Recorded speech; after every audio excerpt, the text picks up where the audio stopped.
Boutique bijoux d'or Mossi Elengi.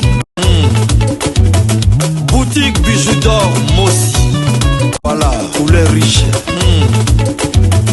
Boutique bijoux d'or Mossi. Boss, voilà, couleur riche. Boutique bijoux d'or. Boutique bijoux d'or Mossi Elengi.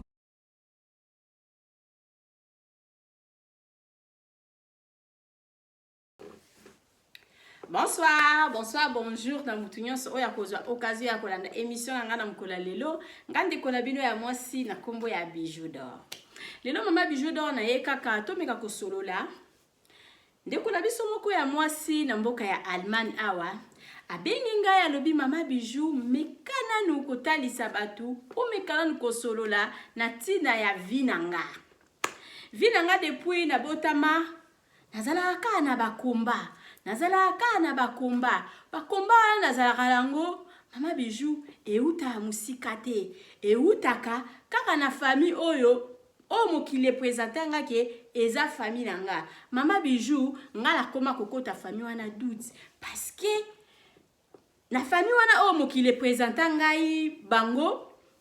tozalaka bana 6 mais na biso surtout bana 6 ngana za 3e mais ngaka nga babundisaka nga mama Bijou au juste eza nini mama Bijou mekala nkobeta lisolo o parce que nayebi te soki eloko nini famille nanga eluka na vie nangai eloko nini famille ya mobali o ngana bala babanda koluka na vie nangai parce que lelo mama Bijou ndenga nazobetela lisolo nazalaka lisusu na libala te nakoma nanga célibataire par rapport nde nakoma célibataire mama Bijou nakoma na kimia mais kimia o ngana komi nango ezaka côté ya papa ya bana nanga natikala na mwa kimia mais côté ya famille nangai tellement bango babanda baza kobundisa nga tina lelo mama Bijou juste nazala mutu akokotela nga te mama Bijou na luki ba prophète mama Bijou na luka batu nyonso tellement lokola famille yango ba présentanga na mokili ezala côté ya mama nanga boyoka nezalaka te bandeko o ba présentanga na mokili babanga pe bango te côté ya famille ya papa nanga na yebi presque batu mingi baza na bango na bamboka batu bazate na eza na place ya koloba lisolo oyo te mama Bijou mekana nikobeta lisolo na ngai mekana nikotalisa batu vi na ngai parce que trop c'est trop mama Bijou kotanga kombo na ngate mama Bijou na asi kotanga ka de kombo pona batu wana oyo zobeta lisolo na bango bakoka ko comprendre que lisolo wana eza ya bango mama Bijou eloko na bengi yo lisusu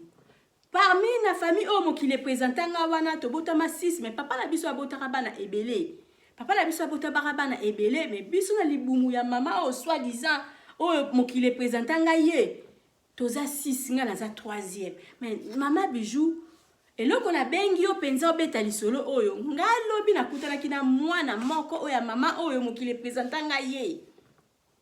nakutanaki na mwana wana oyo ngana bengisa ye na poto oya yana mukanda na ngai na poto na bengisa na famille na biso na bengisi 3 personnes na bengisi bana bandeko mibale o soi-disant na banda ko kanseke bazala bandeko nanga na bengisi lisusu mwana ya yana biso moko ya mwasi donc niesi na ngai na bengisa 3 personnes mama Bijou na sala mingi na famille na biso mais batu bana wana o soi-disant na banda ko kansike baza bandeko nanga na banda na se trompa ka mbula na mbula bazali ba ingrat mama Bijou mokili pesa ngai merci ba pesa na mbwa mama Bijou pona nini mokili ezalaka boye soki bazongisaka mokili sima me ngai makambu mingi o ngala sala mbele na tikala kosala yango te me na ninga na zwa mbongo na ngala kunda ngota na mabele na ninga na banda ko zwa mbongo na ngala kene na kabela taba wei na kabela taba ofele na ninga na zwa mbongo na ngai na sala na ngota bisengo baninga mususu basalaka na somba nango biloko na kota nango ba soki ma magasin na voyager nango mais mama Bijou nazaki na bolingo malgré avant de voyager nazalaka na bitumba metan na yaki poto mama Bijou na tikala kotala mabe oyo ezalaka na kati ya famille na biso te. Mais mama Bijou na bengi yo penzo ya kobeta lisolo oyo parce que lobi nga na yaki kokuta na mwana oyo akaya libumu oyo ba présentaka ngai ke mama wana azaka mama nanga papa wana zelaka papa nanga na bana wana moko na bango ya suka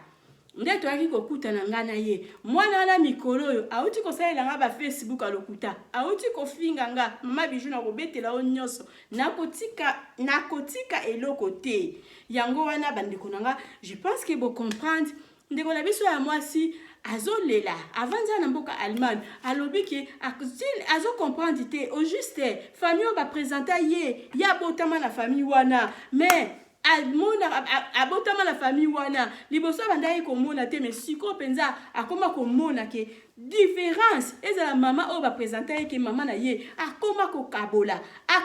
bango apona donc apona bana na ye wana yango wana ndeko na biso mwasi a craquer alobi na ya kobeta lisolo na ye pona batu oyo bakotela ba video oyo bakoyeba ke ezali bango batika ye calme asala vie na ye. Ndeko na biso alobi ye na mwana na bango oyo ya suka oyo ba présenter ye na famille wana keleki na ye bakutana kilobi na place moko boye na mboka na biso na Kerpen bakutana kina mwana mwasi wana ye tellement na mboka na ya vandaka azabanani tina lelo azana na ba dossier mususu eutaka na ba Kerpen avandaka na Allemagne Düsseldorf ekoki ko benga ye nani Berlin ekoki ko benga ye avandaka na Allemagne dossier moko be fala ke ne ko traiter yango na Kerpen. Donc koko makomi boye akei na bureau wana mwasi wana déjà na téléphone tanga zo benga ye ayebisi mwasi apesinga lisolo alobi mama Bijou tonga nazo kene na termine na rendez-vous nazaki nango na Kerpen nazaki na mwa retard na bengi mwana mama wana na yebisi na lobi ke en tout cas o excusez ngai na otambola na ozana mwa retard na otambola mwa 30 minutes donc na mwa 30 minutes ya retard donc o excusez ngai nazo ya retard mwana mosi wana mama wana ya Kerpen nani ba mama oyo ya ba arge wana mama wana lobi problème eza nango te mais nazo yamba mutu na ba herbe ko sala kutu bien yo yaka na ba 14h quelque parce que nazo yamba mutu mwana mosi na pa bonga na zu voiture akei rendez-vous oyo il fallait akende. Oui, accueillir rendez-vous, il fallait akende kokende akei a sonné pe a mati likolo. On dirait moi la mwasi wana mama wana ya arge etikala ki mukie arge c'est-à-dire ba bureau oyo eska ba futara batu ba mbongo parce que je sais pas si on a rôle bango na français ndenge ni po batu ba comprendre ezaki bureau mo balukela batu misala ba bureau ya boende mwana moso apesinga lisolo azaki na termine azaki na rendez-vous kuna kokenda kei mwana moso mama wana o ya rendez-vous wana afungole lié porte kokota koti boy akuti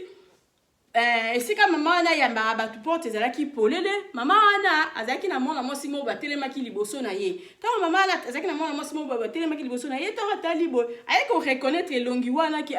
elongi oyo na yebi yango mais tellement lokola mwana mwasi alobi ngai mama Bijou nazala so na sina na effacer mutu na vie nanga tokute na nzela na ofingo te tokute na nzela na otumolo te tokute na nzela na olobiso te na omona donc soki na effacer na vie nanga na monuka lokolo koma libaya na komona o makambu na odo ke talinga te na kokipe ote abitango na koti boye na kuti mama wana azalaki na mwana mwasi wana oyo nga na yebi o ba présentaka ngai bango kala ki baza bandeko na ngai tellement lokwa to solo la gâté lokwa courez le karana ngote ngala leki na ngala kei kovanda na keleki na ngala kei kovanda neti na salle d'attente bureau bo bango bazalaki yangwana avant yi aleka kene na escalier donc il faut leka penza porte sa salle d'attente bon akende nga peta on kei kovanda na zu porte na fungoli nga lobi bon mwana mosi oyo bakazalaka elombe to kutani lelo face à face mundele kutu pekisa na ete mundele kutu mundele ko pekisa ekokite akobengela bino police mundele kutu osala eloko te meloko to kutani biso bibale lokola azalaka elombe nga na vanda na zela ye ayelanga parce que ayebaki ke na salle d'attente wana na koti wana na zanga moko na zaki na mutu te abi mama Bijou mwana wana waza leki kutu na âge donc ngana ye tozaki donc nde ba présenter biso na mokili nga naza troisième tozana donc naza troisième mibale baza na kati mais mibale nyonso misato nyonso batikali na nsima na ngai baza impoli. J'ai jamais vu ça bamanka nga na façon nyonso tu mama Bijou ntango tokutani na mwana mwasi na ngai bon navanda natala eloko akosala ngai navandi nazaki déjà vraiment prête na banda ekozela ye aleki ngai liboso na nga abandi siko kotia bapa na baeskalier siko abandi kokende kofingela nga na baeskalier kuna abandi kokende kofingela nga azobenga siko yaya na ye oyo soi-disant oyo mokili epresentaka ngai bango ke azalaka landanga na nsima mkongo abandi siko kobenga yaya na ye na telefone aza kofinga nga namoni ye so namoni ye na vi na ngai soki namoni ye na vi na ngai nakomaka traumatisé elongi wana nalinga lisusu komona yango te namoni ye ndoki wana namoni ye mama Bijou akei ti lokola ezalaki ntango ezalaki bien babiro wana bafungolaki mwa fenêtre moko ya monene atelemi na se bazosolola na yaya na ye ya mobali bazofinga ngai naza koyoka ntango ngai nazoyoka navandi ngai alobi me mwana mwasi oyo aza elombe te me mwana mwasi oyo soki ezalaki nga na place na ye na kofinga soki ezalaki nga na place na ye na mena okende kofinga libanda te ngai mutu nga mutu ye mutu abandaki azalaki na kanda na nga abandaki kofinga nga me aleki nga ndenge nini abeti akitisi bapati akomi na se akomi libanda akomi kofinga nga akomi kobenga yana ya mobali akomi kofinga nga na telefone ye na yana ya mobali me nga moko naza ifale akotela nga ti soki azalaki elombe ifale akotela ngai ube ifale atelema na porte na banda kofinga nga bongo atala nga soki nga mpe na kozala baba parce que nabandaki kozela ye temana eza nango ndenge na nga te ngai soki tosi tokabwani na mutu en tout cas na otikala kofinga yo te na okipe vi na yo te na osala vi na nga na osukolaka ya maboko na sukoli maboko nalobi nayebaka yo lisusu te et puis un point trait mais nayebi genre na ye tellement afinga nga mingi tellement asala ngai alobi boloko toza biso mibale afinga ngai sikoyo abimi na ye akiti na saki kofinga nga na se ye na yaya na ye ya mobali mama Bijou siko na linda yebisa yo ta mususu babone na yo bako comprendre lisolo te mais bato baza na kati ya mboka ya Allemagne bato bayebi nga bako comprendre keza lisolo na ngai na mekala niko solola na mekala niko meka ko talisa na babone na yo bayeba ta mususu bango pe ba comprendre te parce que na mokili batu bayeba ke bazalaka bandeko nanga mais comment bandeko ngo yanga ba traitanga mabe depuis na bengisa bango na poto tina lelo mama Bijou beta lisolo nanga mama Bijou wana ezaki kaka pona oyebisa batu eloko nini etindi ngai na benga yo pona kutanaki na mwana mwasi ngo lobi mais bandi kofinga nga lisusu na ndeko na ye ya mobali oyo ndeko na ye ya mobali oyo na mona pasi ya kotinda mbongo na Kongo pona babengisa ye mais lelo ndeko na ye ya mobali wana ayebaka te ndeko na ye ya mobali wana ngai na balela ye mwasi ko balela ye mwasi c'est-à-dire facture te na kende ko se présenter na famille ya mwasi na ye na benga batu na nga to somba ba masanga na benga ba membre ba famille na organiser na dona yana $100 soki 100 mark na tchana katikati enveloppe tokende ko pesa famille ya mobali ya mwasi na ye pona ko sala présentation depuis nga na sala déjà na sala pa wana est-ce que na sima na nga basala eloko te na sala mingi na vie ya soi-disant bandeko na nga mais mama Bijou trop c'est trop tamusu bakanisi nga na banga ba ona banga bango te mais na banga ka bana na nga et puis na banga nzambe mama Bijou mais kana niko expliquer ba bonne na yo ba yeba au juste soki ezali likamuni tam susu bango place ba vandi wala ba kozwa ba réponse pona nga moko boye na luki basali na nzambe nazwa ka réponse te ba yebisa nga kake ba bundisa kayo po étoile no ezaka makasi yango ba bundisa kayo esprit ko bundisa ngo banda ko bundisa mutumbula na mbula bolembaka na bino ka te. OK ba bonne nga je pense que bolandi mais c'est un peu drôle beaucoup comprendre l'histoire on te veut bandi na show. Après, tant que tu as dit malé pour comprendre. Na fungola na mo ndinja la mela parce que awa ezaya ko hinda. Donc ba ingrat baza ebele na mokili mais il faut ko expliquer bon parce que on pas kasata mususu. Batu babanga ba ngoto banga binote. Na vie ko bengisa mutu ko longola mutu na Europe epesami kolongola mutu na Afrique komema ye na poto epesameli bato nyonso tute sikoyo namekana koexplike bino mwa moke babone nanga bomeka koyoka parce que ndeko na biso ya mwasi azolela alobi nakolela nakolaki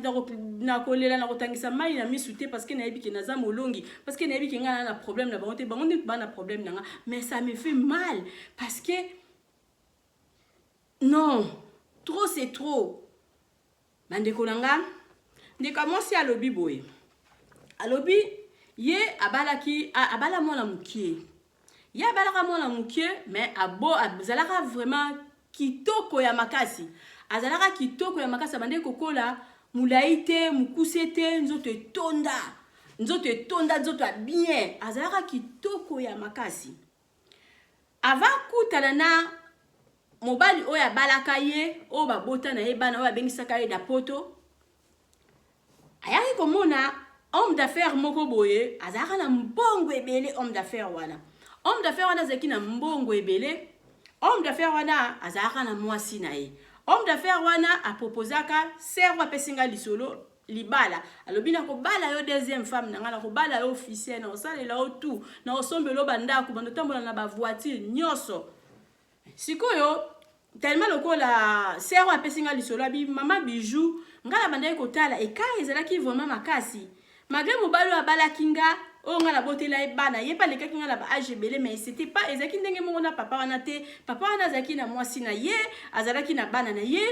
na vie na ye na mabula ya bandai kotambola na mutu alobi ye jamais akoki kobala mobali oyo abota ye jamais akoki kobala mobali oyo azali na mwasi na ye parce que autaki déjà na famille oyo ya ba demi-sœur autaki déjà na famille oyo ke papa na bango pazaka na basi ebele mais ye na babulu na ye abandaki kopense abandaki kolinga ngo te alobi ngamu kona kolinga so na lobi na bala il faut na bala mobali na nga moko il faut na kuta na mobali abota te nga pe na bota te to banda kobota siko homme d'affaires wana tellement zaki na mbongo ebele abandaki kolinga ye abandaki na bango kaka kozala bazosolola na bango azalaka na bango homme d'affaires wana salelaka ye bakado babiloko ebele famille na ye pe eyebaki homme d'affaires wana ka ndenge nzambe azalaka maloba oyo tolobaka ekokisamaka te maloko ezalaki bule na ye te bule na ye bandeki kozala nango bongo te aye kokutana na mwana moko ya poto mwana nga poto asepeli na ye bakomi na bango kovivre bakomi kovivre homme d'affaires wana pe aye koyeba bato ya quartier po azalaki na aveni na bango azalaki na marraine na ye azalaka na aveni wana marraine na ye songi marraine na ye bazalaki mboka moko na homme d'affaires wana marraine na ye abengi homme d'affaires wana yebisi homme d'affaires wana ah mwasi na yo oyelaka en tout cas toyoki azwi mobali kutu azobala homme d'affaires wana motema na ye pasuki homme d'affaires wana ye aye vraiment na bamikanda lopango ndako yango abi nani mama apesinga lisolo abi ndako yango ezaki na ma campagne na avenue de la Forêt avenue oyo nasi wera pa vandaka na avenue de la Forêt ayebi mikanda ya ndako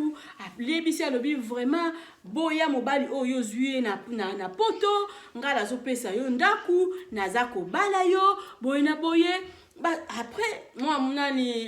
avant na pesa o mikanda ya ndako ifo nzima na bala yo. Soko nzimi na bala yo, comme ça na pesa o buku ya lopangu oyo, to kende na soko nzimi to kende na changer ngo ba kombo na tena kombo na yo na kobala yo.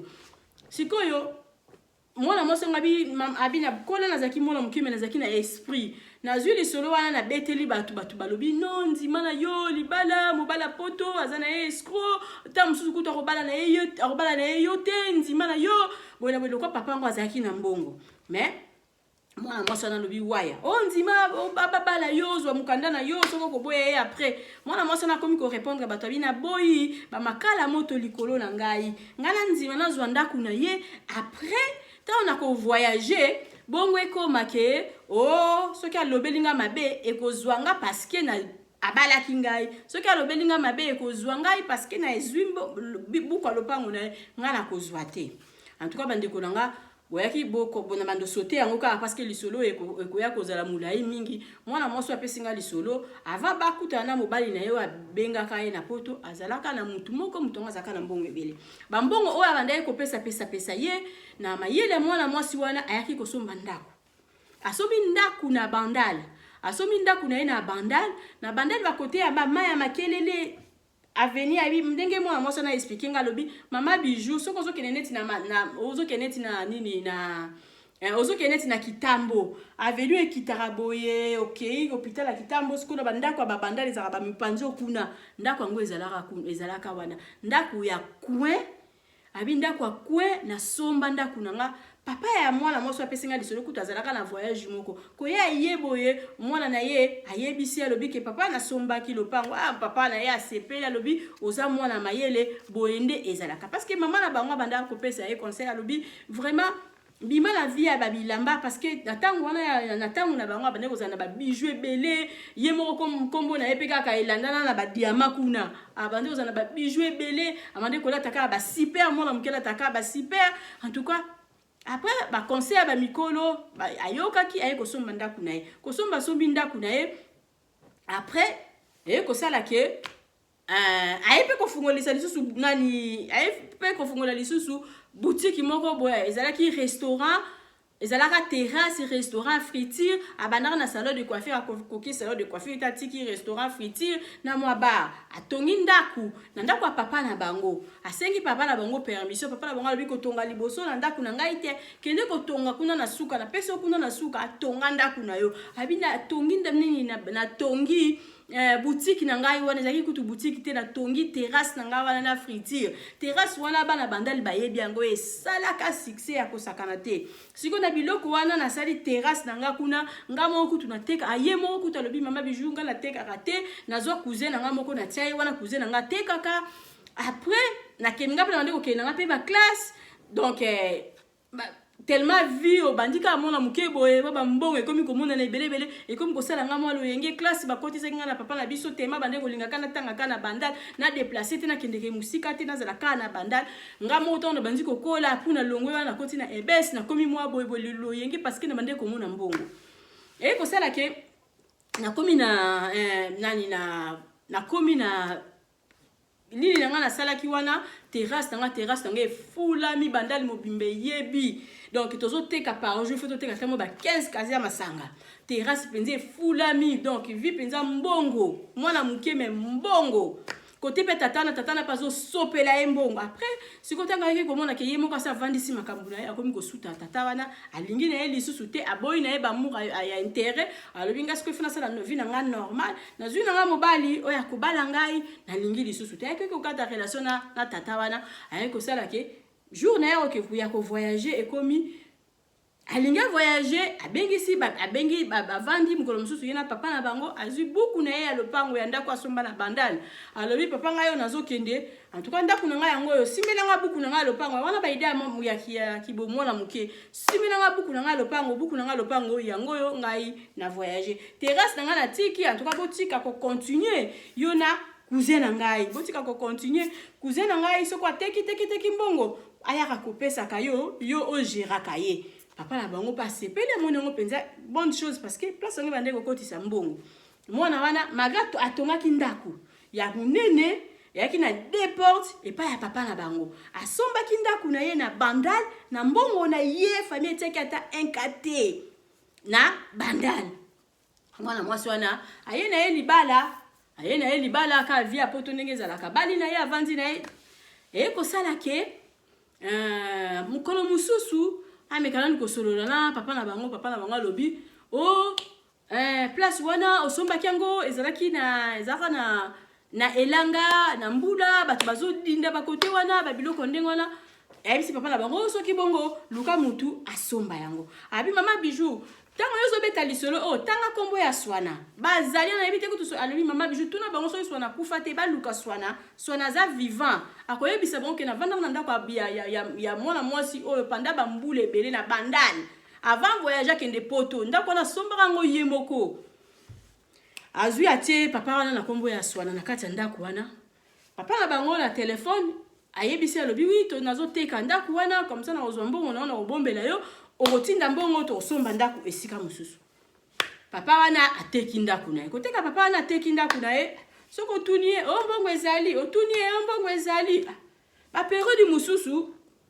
abengi papa oh ngana bela ngana zanazala kana nzala na simba kaka mbongo na wana mbongo mona na nganga mbongo nazala kana nzala na donc mbongo na etikali ota ai ko bise monta moko ya muke wana saboti mwana ya mobali na poto alobi nazo mbongo wana tindela osombela atangi komba mwana na osombela velo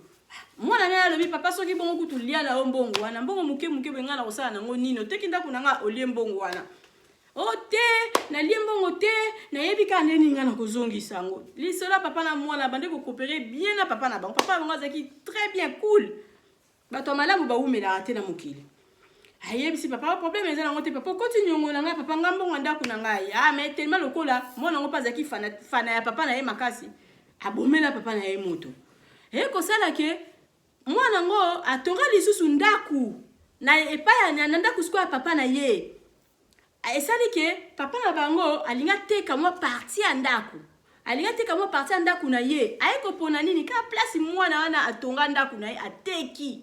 mwana na yeko yebisa papa pona ni osali bosiko nani oteki susu place ote nga moko na yebi mbongo ba kopesa ngai na kosangisa na banyongo na o nga naza nango na osombela yo esika ok c'est bon papa so ko sala bongo problème ya te wana nga na auto silani parce que yebi ke bien na ndako yo utoteka siko na tonga na bebi sambongo wala kutu nazo wala kutu ba donc mo ba mbongo ekomi mwa pasi mona na lobiki na somba susu elamba te pona nazo construire na ndako papa na biso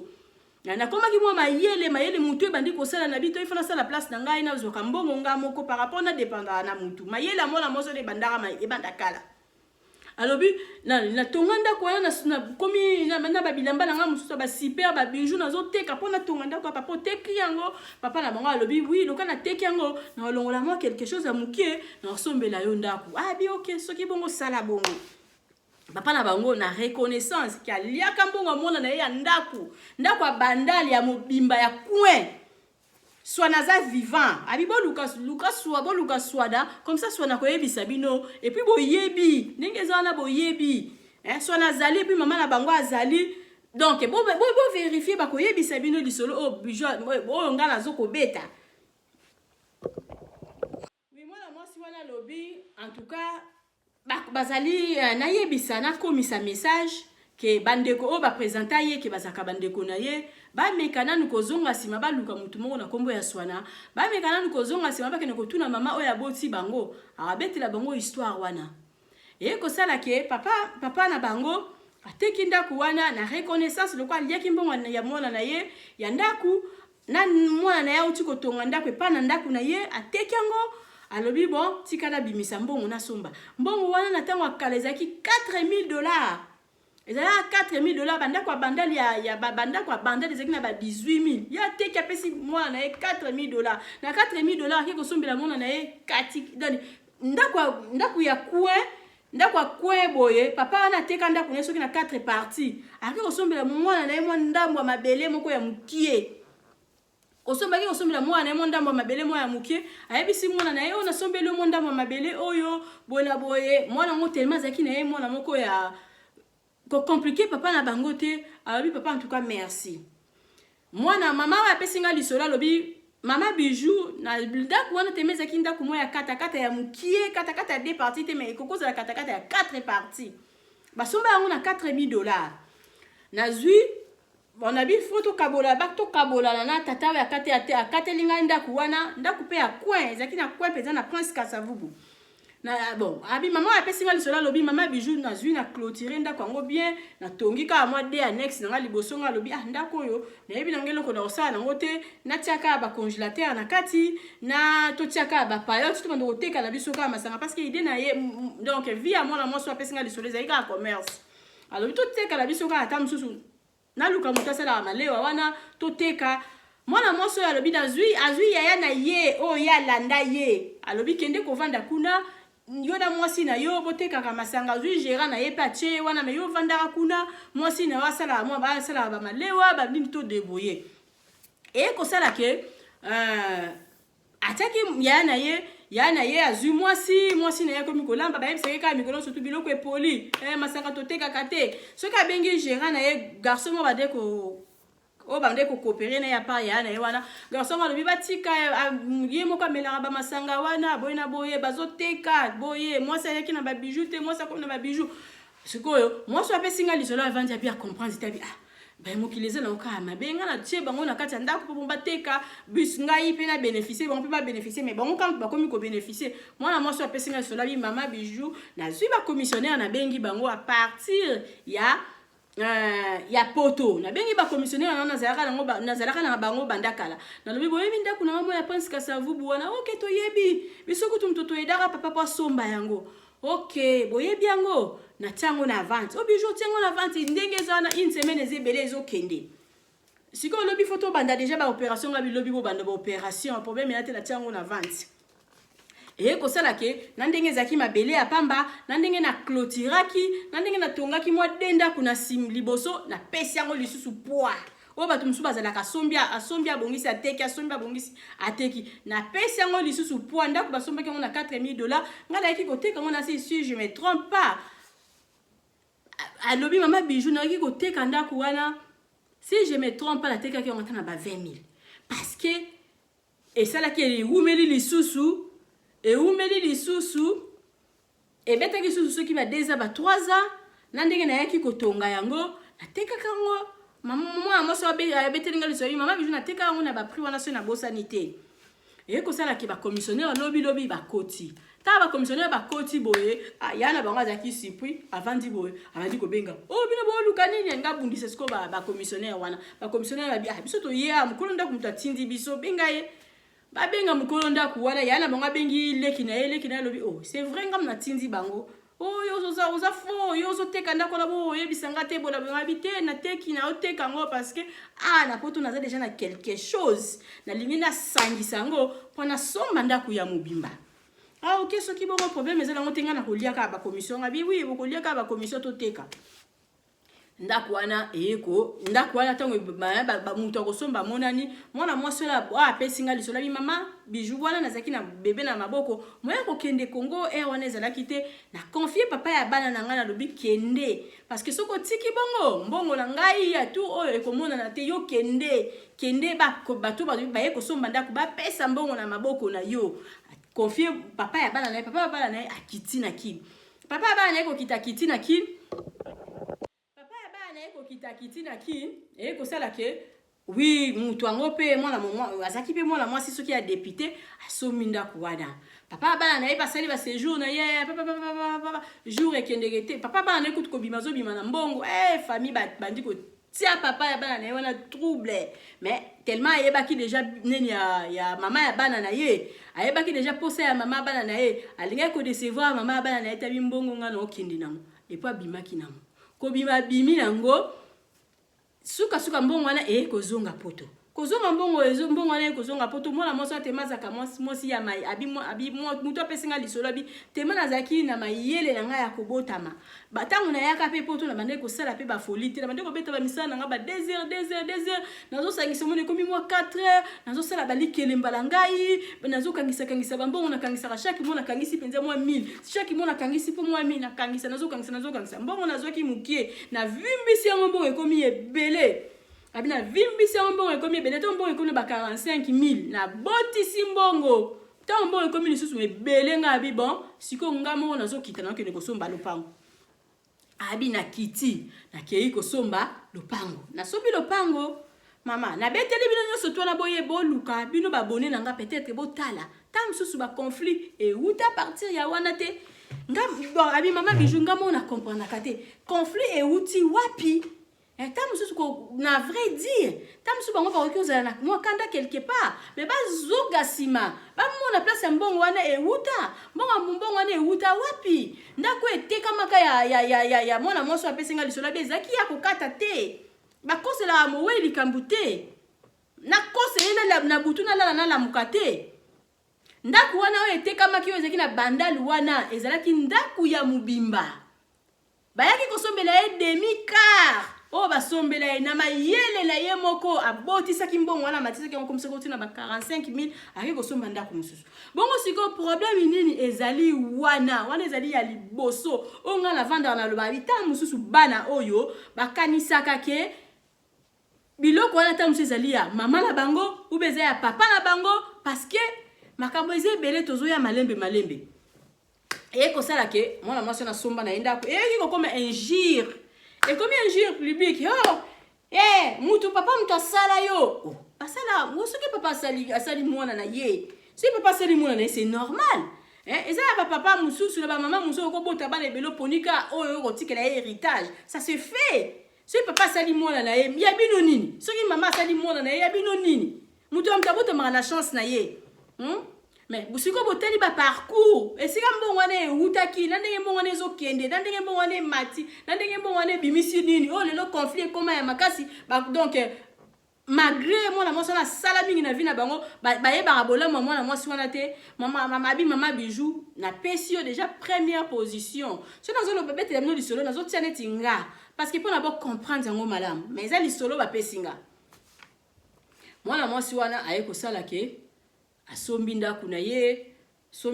ye ekomi injure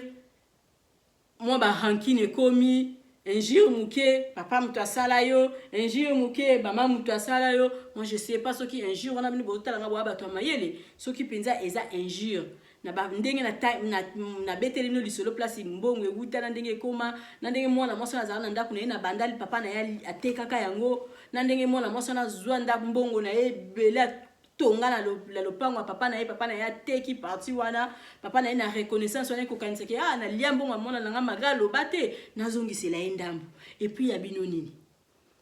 wana toleki et ko sala ke mwana moso na lobi mama bijou ngai tobotama na famille ndenge bayebisanga tozalaka ebelenga azaki 3e na kini déjà avant kutu na bala et ben dans azaki kutu mwana mukile mande kokokata mususu ko lobate mais soki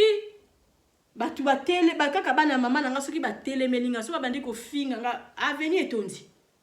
soki bandi ko finga nga avenir etondi mais tango nga na ye poto na bosana kinyonso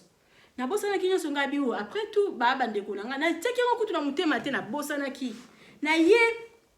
na bandi vi nanga na bandi ba misala nanga ya bakayu nanga balikeli mbala ngai na lobi bon oya liboso na bengisaka ye alobi na abande ko vivre na mobali na ye moko boye mobali na ye bengi nga alobi en tout cas vraiment sala makasi donc tindela ndeko na yo passeport na yo soko yebi mutuni akoki komatisa ye luka ngala kobimisa mbongo yo osala ba démarche na mususu comme so bengisa ndeko na yo oui nazanga moko pourquoi pas nazwa ba passeport nanga na tiango Angers na luki lisusu ka mutu amatisa ka biso mutu amatisa ka ngata na yaka libala nanga na lukiye ota bafuta ka combien na zumbongo ya cop na tindi mbongo ya cop bino batu bo voyager na ba passeport batu boyebi biso surtout to voyager pe na ba passeport ya batu na zumbongo ya cop na tindi mbongo ya cop na tindi mbongo ya passeport kuna azaka na mobali asombeli billet mwana mwasi wana ayep na poto mususu lisusu ya mobali oh lelo koma ko boya partout akoma ko boya bia salelanga la vite asalelanga la vite nga na yaka nga soki bale soki nini na mokili babosa na abola mo mutu nyonso tute parce que egangaka nzamba za nzamba juste mwana moso ya binanga na beta lisolo na azoluka ye moko avanda azoluka conflit ya munene wana euta wapi conflit wana bangisaka ye lisusu te parce que elle est habituée avec ça avandi nango bambula na bambula asi amesana motema na ye komba makasi mais azomona ngonde on dirait bozotika yete après lisusu ndeko na ye mususu lisusu azwi soki mutu moko azomatisa soki bangulu soki ndenge nini papa na bango abandi kosala bambongo ngo ezalaka ke bopesi 1000 te bopesi 200 te bopesi 300 papa na bango alembi après papa na bango asengi asengi aide epa ya mwana na ye ya mwasi alobi yo oza kuna ndeko na yo awa aza na boye donc sala makasi otindela ye mbongo bakateli ye mbongo akotinda donc mbongo basengaka soki basengaki 3000 papa bango abiyo pesa 1500 biso le reste topesa ba 200 ba 300 bandamu yo tia 1500 mwana moso na tinda katikati ya voyage ya mwana mobali wana oyo mokile présenter ke ye ndeko na ya landa ye na sima Sika eye na kati ya matonge. Auberge na biso ezali wana pona ba séjour na bino. Botala ndenge mama Bijou abongiseli bino place ya kitoko ya kolia. Place na biso ya détente toza na malewa oyo tolambaka kitoko na kati mama Nadine azozela bino. Botala tokoti na appartement numéro 5. Oh mama Bijou alobaka chambre ya pamba. Chambre ya pamba na biso toza na douche, debout ya propre, toza na lit à 2 personnes, toza na climatiseur, tokoti na appartement numéro 3. Oh pe lisusu ezali kaka chambre ya pamba. Na kati ya appartement numéro 3 eza na TV, eza na frigo, eza climatisé, eza vraiment propre makasi botala toilette nango. Appartement numéro 5 oyo tokotaki liboso bomoni sikoyo tokoti na kati ya salon oyo tobenga yango appartement numéro 6. Appartement numéro 6 oyo ekomaka 2 chambres na appartement numéro 5. Botala cuisine na biso ndenge eza kitoko. Toza na ba chambre salon cuisine, toza na chambre salon cuisine, toza na 2 chambres salon cuisine, toza pe na ba chambre simple. Botala place tobongisi pona koya kosala mwa repo bapa ya koya kovanda. Botala appartement na biso ndenge eza kitoko. Appartement numéro 1 oyo tokoti na kati ezali appartement moko, donc eza na rez-de-chaussée, eza na $40 par jour. Soko koya koumela mama Bijou alobi kobanga te, mama Bijou sololaka na ye kitoko. Botala appartement na biso ndenge eza kitoko. Botali toza na salle à manger, botali bakiti na biso ndenge ezali propre, botali cuisine na biso ndenge eza kitoko, ndako na biso eza kitoko, sécurité eza assurée. Mama Bijou alobi benga ngai okozala jamais d'ici. Botala ndenge mama Bijou abongiseli bino ba appartement na biso. Mama Bijou alobi mbangu de pe malembe tokokoma. Botala mosala na biso ndenge ezotambola kitoko. Mama Bijou alobi toza na problème ya maïté, toza na problème ya courante, toza na départ unique, toza na groupe. Tema na yo ba appartement na biso tobandi à partir ya $15 seulement. Ozwi chambre na yo ya kolala ya bien. Soki po koya ko umela koleka ba 3 mois chambre wana ya $15, tozorango kaka na $10. Balobi ya boye bozwi wapi soki kaka epa na biso na matonge na Irebu A37 te. Mama Bijou alobi solution eza epa na biso. Aboye nanu ezala te.